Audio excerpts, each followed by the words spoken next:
Монгол улсад гэмт хэрэгээс урьдчилан сэргийлэх ажлыг зохицуулах зөвлөл үзүүлж байна.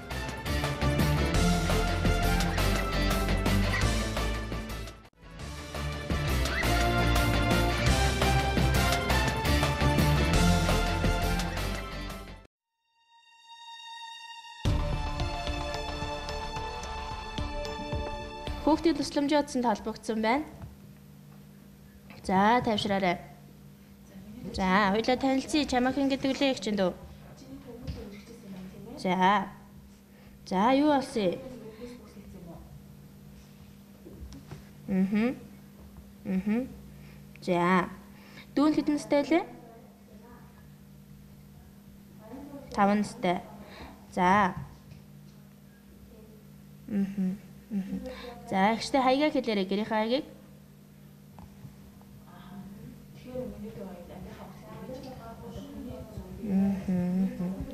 За, аав согтуу, аавч ерөн согтуу байгаа юм байна тий? Аавч ерөн согтуу зодолдоод тэгээ сая таярыг үлдээч гэрээсээ гарсан юм байна тийм үү? За.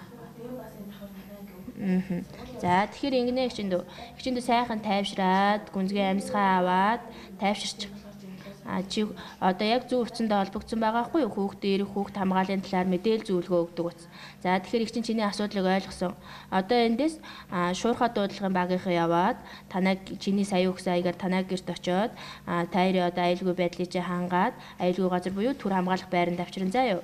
Ээж аав эртэл болохоор хороо дүүргийнх нь нийгмийн ажилтан цагдаа гэсэн хүмүүс бас ажилланаа. Тэгэхээр ээж аавын ажиллаад одоо архин эхний ээлжинд эрүүлжүүлэхэд оруулаад архийг гаргаад ажилласны дараа орчин нөхцөл тайван болсны дараа тайрыг буцаагаад гэр бүлд нэгтгэн. Тэгэхээр аюулгүй газар авчирхын тулд гэртээ хаягаа өгөөд энэ хаягийнхын дагуу шуурхай дуудлагын багийнхаа очиж авнаа. За. За, их чинь утас хаягийн тэмдэглэлээ авчлаа.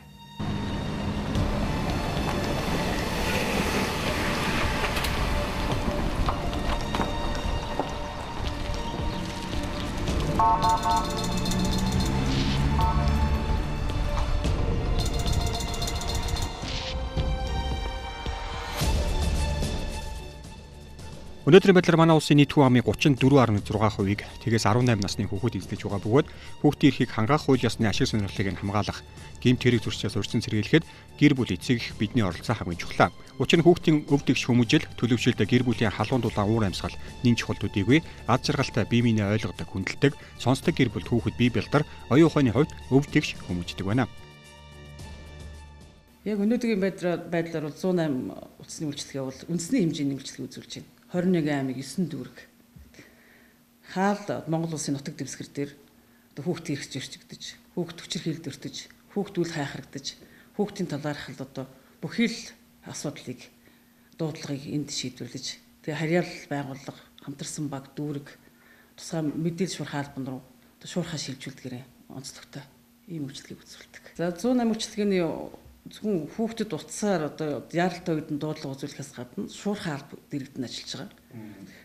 Тусламжийн одоо яаралтай дуудлага тусламжийн үйлчлэгээг бол шуурхай алба үзүүлээд тэгэхэд одоо яаралтай одоо хүүхдийн эрх зөрчигдөд хамгаалтанд авах тийм тусламжийн үйлчлэгээг бол төр хамгаалах байранд авчирч хүүхдийн асуудал шийдэгдэл тухайн хүүхдэд сэтгэл зүйн болоод сэтгэл санааны бие махбодын бол хүчирхийллээс хамгаалах.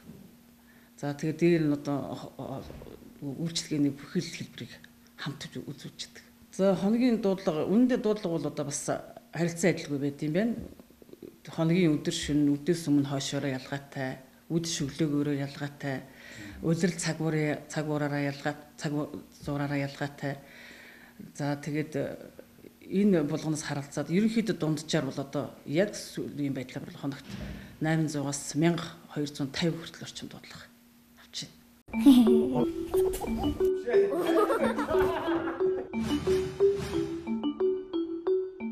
Миний мөрөөдөл бол жүжигчин болох. Би том болоод Холливуудын кинонд тоглоно. Би Монгол унлаа арилгах ээж аваагаа ажиллах сайн болно. Дэлхийгээ өвчин зовлонгүй болохыг мөрөөддөг. Миний мөрөөдөл бол амар жижиг хэрэг. Дэлхийд далдартай бүжигчин болохыг мөрөөддөг. Монгол Улсын ерөнхийлөгч болохыг хүсдэг. Би YouTube-с болмоор байна. Яг гэвэл би ч хүмүүс маш л өвгөө. Нүүндээ нинээд тавьж өгнө. Хэний маань шалгаагүй. та бидний хүүхдүүд гэгээн мөрөөдөлтөж гэрэлт ирээдүйг зорж яваа. Харин хүсэл мөрөөдлийн хамгаалах хүндтэй хариуцлагатай үүрэг бол томчууд биднийх. Хэрвээ хэнэгэн хүүхдийн эрхийг зөрчиж хохироож байвал эргэн та 102 108 дугаард мэдээлээрэй. Хизээд сэтгэд амар үрд жаргаж яваарай. Хүүхэд бүхний ирээдүй гэрэлтэй байг. Улсын хэмжээнд сүүлийн 5 жилийн байдлаар нийт 139,863 гэмт хэрэг бүртгэгдсэнээс хүүхдийн эсрэг буюу хүүхэд тохирсон 7,442 гэмт хэрэгт 7,354 хүүхэд хохирсон нь жил дунджаар ийм төрлийн 1,448 гэмт хэрэг бүртгэгдэж 1,470 орчим хүүхэд гэмт хэргийн золиос болж байгааг харуулж байна. Харин хохирч байгаа хүүхдүүдийн тухайд хүнийг санаатаа алгах, бусдыг болгоомжуулах, бусдыг амиа орлоход хүргэх, бусдын бие махбодод гэмтэл санаатаа учруулах, насан туршийн хүнийг согтууруулах, масууруулах, түүнчлэн гуйлагчлалд татан оролцуулах, гэр бүлийн хүчирхийлэл үлдэх, хулгайлах, булаах, дээрэмдэх, заллих гэх мэт 32 төрлийн гэмт хэрэгт бүртэж хохирсоор байна. Гэмт хэрэгээс урдчлан сэргийлэх ажлыг зохицуулах зөвлөлийн дэргэд гэр бүлийн хүчирхийлэл, хүүхдийн эсрэг гэмт хэрэгээс урдчлан сэргийлэгчийг өрг бүхий дэд зөвлөл 2017 онд байгуулагдаад ажиллаж байгаа. Дэд зөвлөлийн бүрэлдэхүүнд хуулиар чиг үүрэг хүлээсэн төрийн болон төрийн бас байгууллагууд мөн олон улсын байгууллагын төлөөлөл багтсан байдаг. Дэд зөвлөлийн гол үүрэг нь олон салбаруудад хийгдэж байгаа хүүхд хамгааллын чиглэлээр мөн одоо холбогдох хуулийн хэрэгжилтийг хангах чиглэлээр хийгдэж байгаа ажлуудыг уялдуулж зохицуулах, үр дүнтэй зохион байгуулах энэ одоо гол чиг үүрэгтэй дэд зөвлөл байна. 2018 оны хүүхдийн эсрэг гэмт хэрэгээс урьдчилан сэргийлэх дэд зөвлөлийн ажлын төлөвлөгөө заасны дагуу ажлууд маань хийгдэж явагдаж байна. Оны эхний улирлын байдлаар хүүхд хамгаалал, хайрлын хамгааллын, хуулийн хэрэгжилт гэх мэт одоо хүүхдийн гэмт хэрэгээс урьдчилан сэргийлэх чиглэлээр нэгдсэн одоо арга хэмжээнүүд цагдаагийн ерөнхий газартай хамтран одоо хийгдээд үр дүн тодорхой хэмжээний үр дүн гарсан. Одоо энэ 4-р сарын 1-ээс 5-р сарын 1-ний хооронд хүүхд хамгааллын одоо нэг арга хэмжээ маань үргэлжилж байна. 5-р сарын 1-ээс 6-р сарын 1-ний хооронд бяцхан зорчигчгээд хүүхдийг зам тээврийн ослоос урьдчилан сэргийлэх чиглэлээр бас нэг арга хэмжээ зохион байгуулахаар ингээд төлөвлөд ажиллаж байна. Одоо 2018 онд бид одоо үндсэндээ одоо нийт баг сум хорооны засаг дарга нарыг одоо сургахаар бэлтгэл ажил хийгдэж явж байна. Үүнээс гадна бас энэ ажилд одоо иргэдийн оролцоо, тэр дундаа эцэг эхийн оролцоог тий хангах ажлыг бас нэлээд төлхөн зохион байгуулах шаардлагатай байгаад байгаа. Ер нь хуулийн одоо энийг нэг талаас нь одоо эрх зүйн мэдлэгийг дээшлүүлэх иргэдийн дундах тий одоо хуулиар хүлээсэн үүрэг хариуцлага, нөгөө талаас бас хүүхдийн эрхийн талаар нь одоо эрх зүйн мэдлэгийг дээшлүүлэх ажлуудыг бас нэлээд одоо зохион байгуулж байна. Үүнээс гадна бас энэ боловсролын байгууллагуудын үүрэг оролцоог бас нэмэгдүүлэх заашгүй шаардлагатай байна. Хүүхдээс үлдэж байгаа болон хүүхдийн эсрэг үлдэж байгаа гэмт хэргийн тодорхой хэсэг нь тэр дундаа энэ хүүхдийн эсрэг үлдэж байгаа хүчирхийллийн тодорхой хэсэг нь бас одоо сургуулийн орчинд үлдэгддэг. Түүнээс гадна гэр бүлийн хүчирхийлэлтэй тэмцэх тухай хуулиар сургуулийн нийгмийн ажилтан багш хүчирхийллийн тухай мэдээллийг заашгүй мэдээлэх үүрэгтэй. Тэр мэдээллийг бол тодорхой хариуцлага хүлээх ёстой байдаг. Тэгэхээр энэ сургуулийн орчинд бол хүүхдийн эрхийг бол хамгаалах ажил нэлээд одоо доктортой сайн явж явах ёстой. Тэр дотроо бас хүүхдийн хүмүүжил төлөвшлийн асуудал. Энэ хүүхдийн хүмүүжил төлөвшлийн асуудалд эцэг эхчүүдийн үүрэг оролцоог нэмэгдүүлэх, татаж оролцуулах, сургууль эцэг эх одоо хүүхд гэсэн энэ одоо гурвалсан одоо хамтын ажиллагааг илүү одоо үр дүнтэй зохион байгуулахын ажил бол заашгүй шаардлагатай байна. Яг хууль зүйн дотоод хэргийн яамны зүгээс сургууль бүр дээр өсвөрийн сэргийлэгч бүлгэн байгуулах тушаалыг хууль зүйн дотоод хэргийн сайд болон боловсрол соёлын шинжилгээ спортын сайдын хамтарсан тушаалаар баталсан. Тэгээд одоо цагдаагийн байгууллагатайгаа хамтраад одоо энэ сургуулиуд дээр өсвөрийн сэргийлэгч бүлгэн байгуулах ажлууд маань бас шатараатай явж байна л да. Тэгэхээр энэ маань ямар учиртай бүлгэн бэ гэхээр одоо үеийнгийн сургагч буюу одоо хүүхдтэй үлгэр дурайл үзүүлэх, тодорхой хүүхдүүдийг эрх зүйн одоо мэдлэгийг дээшлүүлэх замаар хүүхдүүдэд нөлөөлөл үзүүлэх, сургуулийн орчинд хүүхдүүд рүү чиглэсэн энэ одоо ажилд хүүхдүүдийг илүү их үүрэгтэй оролцуулах, ингэснээр илүү үр дүн гарна л гэсэн тийм л одоо зорилготойгоор одоо энэ өсвөрийн сэргийлэгч бүлгэмийг байгуулах гэдэг ингээд ажиллаж байна. Ер нь бол өсвөрийн сэргийлэгч, өсвөрийн цагдаа гэдэг нэрээр сайн дурын бүлгэмүүд ерөнхий боловсролын сургуулийн дэргэд бол ажилдаг. Гэхдээ энэ маань үндсэндээ нэг сайн дурын шинжтэй цөөхөн хідэн идэвхтэй хүүхэд ганц нэг бас санаачлахтай багш нарын л одоо ажлын үр дүнд одоо цөөхөн сургуулиуд дээр ажилдаг. Одоо бол ерөнхий боловсролын бүх сургуулиуд дээр энэ бүлгэм одоо ажиллах ёстой. Тэгэхээр одоо энэ өсвөрийн сэргийлэгч бүлгмээрээ дамжуулаад одоо нийт хүүхдүүдийг одоо гэмтрэгт өртөхөөс үнээс гаднаас гэмтрэг одоо татагдан орохоос одоо урьдчилан сэргийлэх ажлуудыг илүү үр дүнтэй зохион байгуулах болно л гэж бид харж байгаа.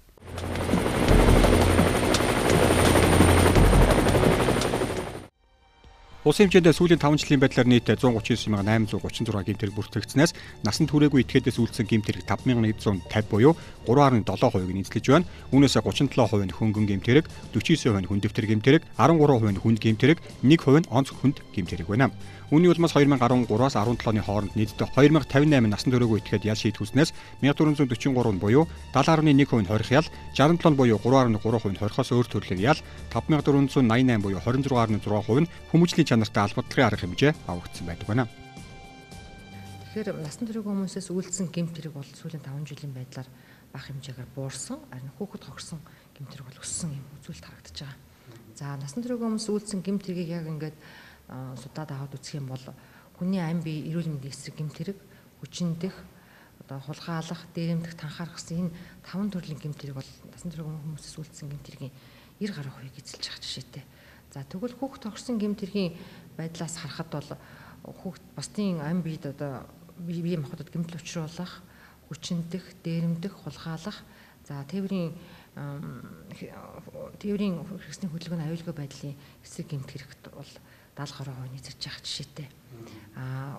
Нийтдээ бол эрүүгийн хуульд заасан 30 гаруй төрлийн гэмтэргийг насан туршаагүй хүмүүс үйлдсэн, 33 төрлийн гэмтэрэгт бол насан туршаагүй хүүхдүүд хохирсон юм дүр зэрэг харагдаж байгаа.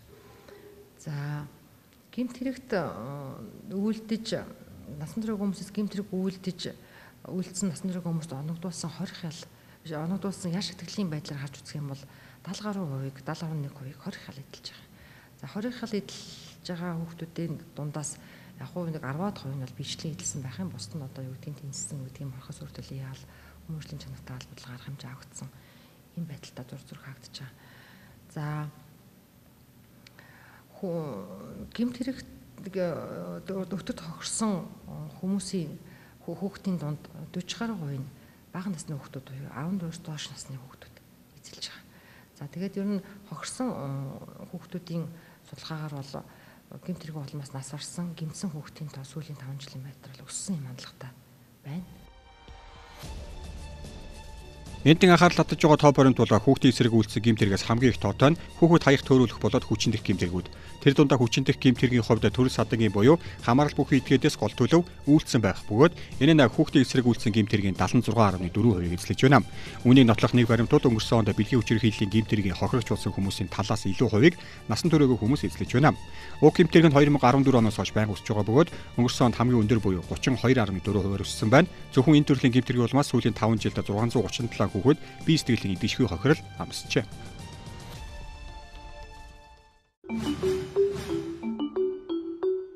Би энэ дэлхийн бүх хүмүүс хоорондоо ирдэг, сайхан харьцдаг байгаасаа гэж хүсэж байна. Би хүмүүст мөнгө зээлүүлдэг, банкир болно. Багш болоод олон ухаантай, шавнартай болно. Цагдаа болно. Ядарсан хүмүүсийг хамгаална. Эмч болно гэж мөрөөддөг. Өрн нугалдаг хүн болно. Дэлхийд алдартай зураач болно. Шидний эмч болон алдартай тагаажлаад хүмүүс зөндөө алсан хоол хийж өгнө. Тэрэг бол монголчуудын хамгаална. Маш чамин барилга бариад түүгээрээ Монгол улсынхаа нэрийг өндөрт гаргав. Хүмүүс туслаж, сайхан сэтгэл гаргаж, бас ээж аваа өөрт баярлуулна гэж яддаг. Мөнгө гуйж байгаа хүмүүст би мөнгө өгнө. Хэний маань шалгаагүй. Та бидний хүүхдүүд гэгэн мөрөөдөл тээж гэрэлт ирээдүйг зорж яваа. Харин хүсэл мөрөөдлийн хамгаалах хүндтэй, хариуцлагатай үүрэг бол томчууд биднийх. Хэрвээ хэнэгэн хүүхдийн эрхийг зөрчиж хохироож байвал эргэн та 102 108 дугаард мэдээлээрэй. Хизээд сэтгэл амар үрд жаргаж яваарай. Хүүхэд бүхний ирээдүй гэрэлтэй байг. Энэ байдал одоо 18 оны 1-р улирлын байдлаар гээд үзэхэд бага насны хүүхд билгийн хүчирхийлэлд өртсөн байж магадгүй гэсэн гомдол мэдээлэл манай дээр 30 бүртгэгдсэн. Гэтэл энэний 5 л хамаарал бүхий итгээд үлдсэн гэсэн мэдээлэлтэй. Өөрөөр хэлбэл буцаад пропозлоод үзвэл дахиад нэг 75% орчим хувь нь хамаарал бүхий итгээд хүүхдийн эсрэг энэ бэлгийн хүчирхийлэл үлдчихэж байгаа. Юу гэж хэлэх гээд байна гэхээр 4 жилийн өмнө байж исэн тэр эцэг эхчүүд хуулиар хүлээсэн үр хүүхдэд анхаарал тавих, халамжлах, хаана юу хийж байгааг нь мэдчих. Ёстой энэ үүрэг одоо баяс 75% мөн ялгаа байхгүй байж байгаа. Эцсийн дүндээ бол цэцэг навчнаас унтсан хүүхд гэж байх юм биш. Нэг хүүхдээ бол ардталт нь нэг аав нэг ээж хоёр байж л таар. Энэ хоёр хүүхдээ өсгөж хүмүүжүүлэхдээ анхаарал халамжаа тавьдаг, хараа хяналтаа байнга байлгадаг. Энэ байдал байхгүй алдагдж байгаадаа үндсэн суурь шалтгаан болоод байгаа. Нөгөө талаасаа дахиад энэ хамгааллын хуулийг хэрэгжүүлээ явах гэхээр мөн төсөвтэй холбоотой зовлонтой асуудлууд байдаг. Энэ эрсдэл нөхцөлтэй байж байгаа хүүхдүүдэд бүгдийг бүртгээд эрсдлийн үнэлгээний програм өөрөө үнэлээд ялгаатай босоод ирэнгүүт эхний ээлжинд төр зайлшгүй анхаарал халамж шаардлагатай байгаа тэр хүүхдүүдэд хүүхэд хамгааллын даатгал гэдэг зүйлд хамруулах гэж байгаа. Өөрөөр хэлбэл хүүхдэд төрөл бүрийн эрсдэл учирсан үед төрөөс мөнгө хүлээхгүйгээр тэр даатгалын компаниас нөгөө хамгааллын үйлчлэгээтэй холбоотой янз бүрийн хэрэг төвөгт орчдөг барьдаг үйлд нь бол өмгөөлөгч аваад явцдаг тийм ор сургаггүй хүүхэд алга болчвол хайдаг зардлын тэндээс өгдөг. Мөн энэ дээрээ дахиад гинтийн ослын бүх тохиолдлуудаар нэмээд даатгсан юм хүүхэд хамгааллын даатгал гэдэг зүйлийг даатгалын компаниудтайгаа яриад цааш нэр бий болгох гэж. Бид эхний ээлжинд бүх хүүхдүүдэд цуглуулад эренбэлэхээр хамгийн багадаа одоо бидний урьдчилсан таамгаар бол 7000 орчим хүүхэд байгаа гэж таамаглаж байгаа. Гэхдээ эрсдлийн програм дээр оруулах гэхээр өшөө нарийн тодорхой тоо гарна. Энэ хүүхдүүдийг Монгол улс бараг Азтай анхудаа хүүхэд хамгааллын даатгал гэдэг юм. Даатгалд хамруулах гэж байна. Шаардлагатай хүүхдүүдэд төрөөс мөнгөний гаргаж даатгах гэсэн үг. Өөрөөр хэлбэл эцэг хэн гаргаж өгч чадахгүй байнгын ийм эрсдэлтэй нөхцөл байдалд хараа хяналтгүй болсон. Жишээлбэл асрамжийн газар нийтдээ 1045 хүүхдээ энэ 1045 хүүхдээ бүгдийг даатгуулна. Гэх мэтлээ. Хүүхдэд зөв хүн болгон хүмүүжүүлэх, төлөвшүүлэх, эрсдэл нөхцлөөс урьдчилан сэргийлэх хамгаалах нь зөвхөн сайн эцэг эхийн ухамсар, амьдралын дуршлагтай холбоотой бус бүх эцэг эхчүүдийн хуулиар хүлээсэн заавал биелүүлэх ёстой үүрэг юм аа. 2016 оны 9-р сарын 1-ний өдрөөс эхлэн хүчин төгөлдөр үйлчилж байгаа Хүүхдийн эрхийн тухай хуульд хүүхдийг хүмүүжил төлөвшил, эцэг эх асран хамгаалагч, харгалзан дэмжигчийн үүрэг хариуцлагын талаар тодорхой тусгасан байдаг. Өнөөдрийн байдлаар цагдаагийн байгууллагын нутаг дэвсгэр хариуцсан нэгж тус бүрт хүүхдийн эсрэг гэмтрээс урьдчилан сэргийлэх ажил хариуцсан 1-2 албан хаагч буюу 63 албан хаагч ажиллаж байгаа бөгөөд нэг албан хаагчид дунджаар тэгээс 18 хүртэлх насны 17138 хүүхэд тус ноогдож байна. За хүүхэд одоо хохирсон онцностой гэмтрийн гаралт 4 сарын байд харьцангуй буурсан юм байж байгаа. За тэгэхээр энэхүү арга хэмжээг дууссаны дараагаар гэмтрийн тоо мэдээ гарна, үр дүнгээ нэгтгэхэд бас тодорхой үр дүнтэй бас мэдээлэл өгнө, бас үр дүнд хүрнэ гэж бас үзэж байгаа. Хүүхэд хамгааллын ажлууд болохоор хүүхэд хамгааллын тухай хууль, хүүхдийн эрхийн тухай хууль батлагдаад одоо 2 жил орчим болж мөрдөж эхлээд. За энэхүү хуулинд одоо хүүхдийг хамгаалах чиглэлээр боловсролтой хүүхд хамгаалал, эрүүл мэндийн хүүхд хамгаалал, гэр бүлдэх, цахим орчиндх олон нийтийн арга хэмжээнд хүүхд хамгааллыг яаж хэрэгжүүлэх вэ гэж хуульс өгсөн байдаг. Тэгэхээр гэр бүлд одоо хүүхдийг хамгаалах энэ үйл ажиллагаа нь бас хангалтгүй байж байгаа. Цагдаагийн байгууллагаас хүүхд хамгаалах, хүүхдийн эрхийн тухай, хүүхд хамгааллын тухай хуулийн хэрэгжлийг хангах чиглэлээр нөлөөллийн олон талт ажлуудыг хийж хэрэгжүүлж байгаа. Гэхдээ энэхүү ажил маань дагаад цагдаагийн байгууллага хийгээд үр дүндээс хүрэхгүй. Эцэг эхчүүд болон тэдний оролцоонд суурилж хийх юм бол энэхүү арга хэмжээ хүрэх юм байна. Жишээлбэл одоо шинэ хүүхд сургуулийн орчинд нэг 4-6 цагийг мөрүүлж байгаа. Тэгээ үлдсэн цагийг бол нэг 18-аас 20 цагийг гэр бүлийн орчинд мөрүүлж байгаа. Хүмүүжлийн нэг 70-аас 80% гэр бүлдээ авдаг. Тэгэхээр гэр бүлийн орчин эрсдэлгүй аюулгүй байх хэрэгтэй. Энэ гэмтрийн улмаас хохирч байгаа хүүхдүүд манд хөвчлэн гэр бүлийн орчинд тохирдог. Гэр бүлийн орчинд гэмтрийн зэтлийг авдаг. Гэр бүлийн орчинд эрсдэл учирдаг ийм асуудал байж байгаа. Тэгэхээр хүүхд одоо амьдарч байгаа энэ гэр бүл маань аюулгүй байх хэрэгтэй. Эцэг эхчүүд маань ямар нэгэн байдлаар хүүхдийг эрсдэл нөхцөл байдалд оруулдаг, хүүхдийн дэргэд архитан загтуурдаг, хүүхдийг тийм эрсдэлтэй орчинд байлгасны улмаас хүүхд тэндээс гэр бүлийн гэмт хэргийн тийм сэтлийг авдаг. Ийм одоо сөрөг хандлага байж байгаа. Хүүхдийг зөв хүн болгон хүмүүжүүлэх төлөвшүүлэх асуудал гэр бүл эцэг эхээс шууд хамаардаг гэдгийг бид бүхэн мэддэг идэж өдөр тутмын алба амны ажил гэж зүтгэсээр нэг л мэтгэд хүүхэд гэмт хэрэг үйлдэх, гэмт хэргийн улмаас ирэх ашигт хохирох, хүчирхийлэлд өртөх, зам тээврийн осолд орох, хаягдах, төөрөх, архитан цогтуурах, ман сурах, цахим тоглоомод донтох, биеэ үнэлэх, гал төмөр, гол усны аюул, ахын осолд өртөх зэрэг олон асуудлуудын улмаас амнаас эрүүл мэндээрээ хохирсоор байна. Хүүхдүүдийн эсрэг гишүүдийн хүүхдүүдтэйгээ хүмүүсийн ажил дээр анхаарахын бол би залуу гэр бүлүүд бол сул байгаа юм болов уу гэж бодсон. Тий. Хуучин цагт бол хүүхдүүдийн хүмүүжлээ их анхаардаг, их жоромтой дүрмтэй өсгөдөг байсан. Би тэр бол ер нь сул байна л гэж бодож байна. Тэгээд тэрнээс болж бас ийм дураараа явах юм тэр толгодох асуудал гарч л байгаа баг. Ямар журам дүрм гадна талд одоо ах цахаа хөндлөх гэх мэт одоо ямар тэр нийгэмд ямар дүрм журам байна. Тэрийг багаасаа ойлгож өсөх ёстой л гэж бодож өсгсөн. Тий. Тэр л ер нь алдагдаад байгаа л гэж. Бидрийг их суларсан байна. Юм хэлдэг хүүхдүүддээ тэг ингэ зааж өгдөггүй. Тийм учраас одоо орчин үеийн хүүхдүүд чинь голдуу энэ нийгмийн сүлжээ янз янзын байгаад тэнийг дураагаад олигтой явах нь тэрээс хүүхдүүд бол бидний үе ч одоо энэ номын сандал одоо орон 11-д л одоо хөгдөөл гарна шүү дээ тэр үед. Одоо тийм хоёрдугаар ном их унших хэрэгтэй. Би өөрөө ихтэй цуглын багш. Гэхдээ нөгөө аван жилдээс бэлтгэгдэж ирж байгаа оюутнууд маань одоо оноо тооцох юм бол сүүлийн үед жоохон ер нь жоохон таархан болоод байгаа шүү дээ. Ер нь их хэлтэй уран зохиолд монгол хэлдээ маш сайн тэгээд ёс зүйн хичээл нь тэрийг нэг 10 жилд нь маш сайн сургаж өгмөр юм шиг. Хүүхдээ амин хуваа хичээсэн, харамаа хичээсэн, олон төмнийг хүндэлдэг, ахмадтайхаа хүндэлдэг, эх орноо хүндэлдэг тийм болж зөвхөн хар амин хуваа хичээсэн болгож хүмүүжүүлж шүү дээ. Тийм шүү дээ. Тэгэхээр улс орн яаж хөгжих. Чи одоо хүүхдээ шилэх юм бол одоо чи кенес долоон дор амьдрахгүйгээр гэл. Тэг чи амин хуваа хичээж хүнд төвөг удахгүйгээр өөрөө амьдрах ёстой болгож хүмүүжлэх ёстой. Хүнд төвөг удахгүйгээр. Япончуудсан хүүхдээ тэгж хүмүүжлэх ёстой. Хүүхдийн хүмүүжилт хамгийн ихээр нөлөөлдөг хүчин зүйлсийг эрдэмтэд судлаж үзжээ. Үүнд хүүхэд сэтгэл зүй зан төлөв оюун ухааны хувьд бүрэн гүйцэтгэлөвшээгүй байдаг учраас түүнийг хүрээлж байгаа гэр бүл эцэг их найз нөхөд ойр дотны хүмүүсийн нөлөөнд автахад маш амархан байдаг. Хүүхэд өөрийнх нь хэрэгцээг хангаж чадахгүй нөхцөлд амьдралын төвшин харгалзахгүйгээр гэмт хэрэг үйлдэж олсон мөнгөөр хоногийн хоол хүнс хэрэгцээ зүйл авахаас илүүтэйгээр цахим тоглоом тоглох, ууж идэх, үзүр үзэх зэрэгээр зугаацгаад зарцуулж байна. Хүүхдэд зориулсан бие тамирын талбай тоглоомын төв, усан бассейн, спортын цогцлбор, хүүхдийн ордон зэрэг чөлөө цагаа өнгөрүүлэх газар хомс байна. Гэр бүл дэх таагүй амьсгал, архитал, гэр бүлийн хүчирхийлэл, гэр бүл салах зэрэг нь хүүхдэд сөргөөлөж байнгын стресст орох, уур бухимдлаа бусдад гарах хүчирхийллийн үйлдэлүүдэд хүргэдэг байна.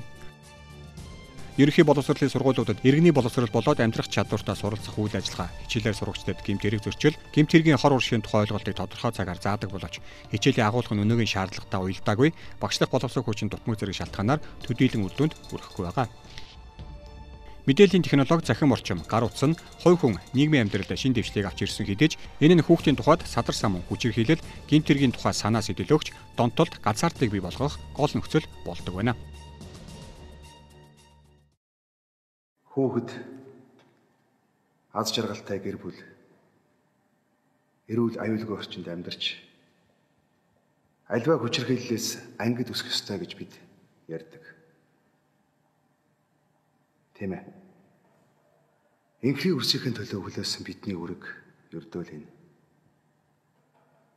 Үр хүүхэдтэй өсгөн хүмүүжүүлэхтэй эцэг эхчүүд бид бие хүний зөв үйл, ёс суртахууныг өөрсдөө үлгэрлэж бусдад хүндэтгэлтэй тусч эх орон сэтгэл зүрхтэй Монгол хүн болгож төлөвшүүлэх өвгдийн ухааныг сахив.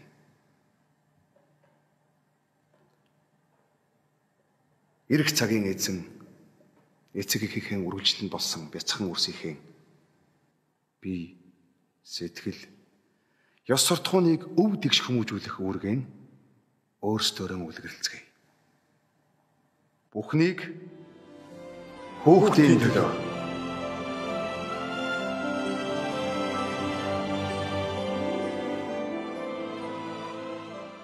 Монгол улсад гэмт хэрэгээс урьдчилан сэргийлэх ажлыг зохицуулах зөвлөл үзүүлж байна.